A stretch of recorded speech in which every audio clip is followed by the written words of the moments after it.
Hi students. അപ്പോൾ ഇനി നമുക്ക് പഠിക്കാനുള്ളത് theories of gas ക്രൊമാറ്റോഗ്രഫിയാണ്.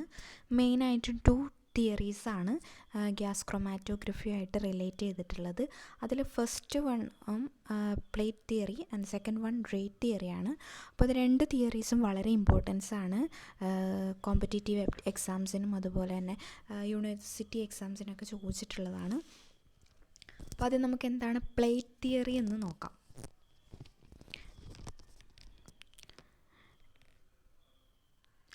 According to plate theory, the chromatographic column is composed of discrete but continuous narrow horizontal plates. അപ്പോൾ എന്താ പറഞ്ഞേക്കുന്നത്, പ്ലേറ്റ് തിയറി ഒരു ഗ്യാസ് ക്രൊമാറ്റോഗ്രഫിയിലെ കോളം ഉണ്ടാക്കിയിരിക്കുന്നത് കണ്ടിന്യൂസ് ആയിട്ടുള്ള ഡിസ്ക്രീറ്റ് ആയിട്ടുള്ള നാരോ ആയിട്ടുള്ള ഹൊറിസോണ്ടൽ പ്ലേറ്റ്സ് വെച്ചിട്ടാണ്. അപ്പോൾ ഈ ഡിസ്ക്രീറ്റ് പ്ലേറ്റ്സ് എന്ന് പറയുന്നത് ആർട്ടിഫിഷ്യലായിട്ടുള്ള ഒരു കൺസെപ്റ്റാണ്. അപ്പോൾ during chromatographic process the equilibration of the solute between mobile and stationary phase take place at each theoretical plate with a stepwise transfer of solute and solvent from one plate to the next.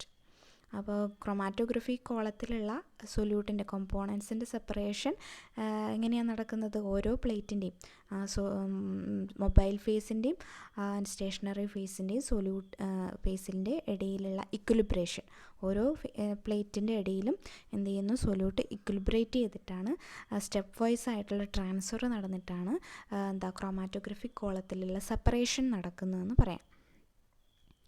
Then the separating efficiency of the chromatographic column increases with increasing the number of theoretical plate. അപ്പോൾ എന്താ പറഞ്ഞേക്കുന്നത്, theoretical പ്ലേറ്റിൻ്റെ numbers കൂടുന്നതിനനുസരിച്ചിട്ട് chromatography column efficiency separation efficiency increase ചെയ്യുന്നു എന്നാണ് മനസ്സിലാക്കേണ്ടത്.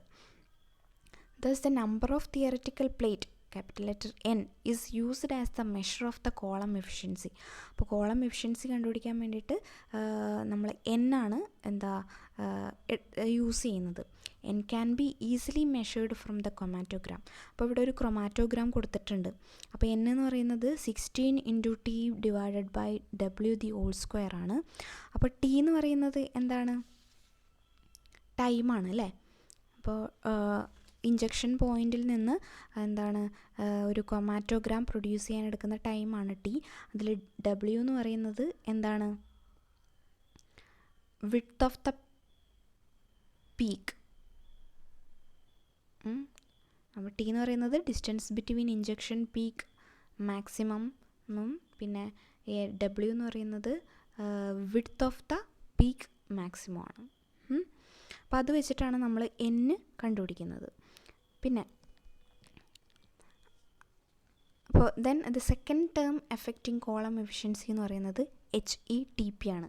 എന്താണ് HETP എന്ന് പറയുന്നത്, height equivalent to theoretical column. Height equivalent to theoretical കോളാണ്.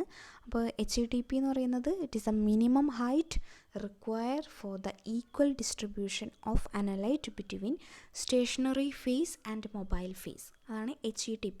അപ്പോൾ HETP വെച്ചിട്ട് നമുക്ക് കോളം എഫിഷ്യൻസിയെ അഫക്റ്റ് ചെയ്യുന്ന കാര്യങ്ങൾ പഠിക്കാം. അപ്പോൾ HETP എന്ന് പറയുന്നത് L/N ആണ്. അപ്പോൾ L എന്ന് പറയുന്നത് എന്താണ്, ലെങ്ത് ഓഫ് ദ ക്രൊമാറ്റോഗ്രഫിക് കോളാണ്. N നമുക്ക് ഓൾറെഡി അറിയാം, എന്താണ് N എന്ന് പറയുന്നത് എന്താണ്, 16 × T ഡിവൈഡഡ് ബൈ W ആണ്. അപ്പോൾ L/N എന്ന് പറയുമ്പോൾ N അവിടെ സബ്സ്റ്റിറ്റ്യൂട്ട് ചെയ്യുന്ന സമയത്ത് HETP is equal to L/16 × W/T the whole square ആയിരിക്കും. അപ്പോൾ HETP and N are the preferred measures of the column efficiency. അപ്പോൾ HETPനെ കുറിച്ചിട്ട് നമുക്ക് കൂടുതലായിട്ടും റേറ്റ് തിയറിയിൽ പഠിക്കാനുണ്ട്, അതിൽ പഠിക്കാം. അപ്പോൾ പ്ലേറ്റ് തിയറി ഏകദേശം മനസ്സിലായെന്ന് വിചാരിക്കുന്നു. പ്ലേറ്റ് തിയറിയിൽ നമ്മൾ ഓർത്ത് വെക്കേണ്ട കാര്യം എന്താണ്, ഏതൊരു കോളവും ഉണ്ടാക്കിയിട്ടുള്ളത് ഡിസ്ക്രീറ്റ് കണ്ടിന്യൂസ് ആൻഡ് നാരോ ആയിട്ടുള്ള ഹൊറിസോണ്ടൽ പ്ലേറ്റ് വെച്ചിട്ടാണ് ഉണ്ടാക്കിയിട്ടുള്ളത്. അപ്പോൾ പ്ലേറ്റിൻ്റെ നമ്പർ കൂടുന്നതിനനുസരിച്ചിട്ട് തിയററ്റിക്കൽ പ്ലേറ്റിൻ്റെ നമ്പർ കൂടുന്നതിനനുസരിച്ചിട്ട് കോളം എഫിഷ്യൻസി സെപ്പറേഷൻ എഫിഷ്യൻസി കൂടുന്നു. ഇത്രയും കാര്യങ്ങൾ പ്ലേറ്റ് തിയറിയിൽ ഓർത്തു വയ്ക്കുക. Thank U.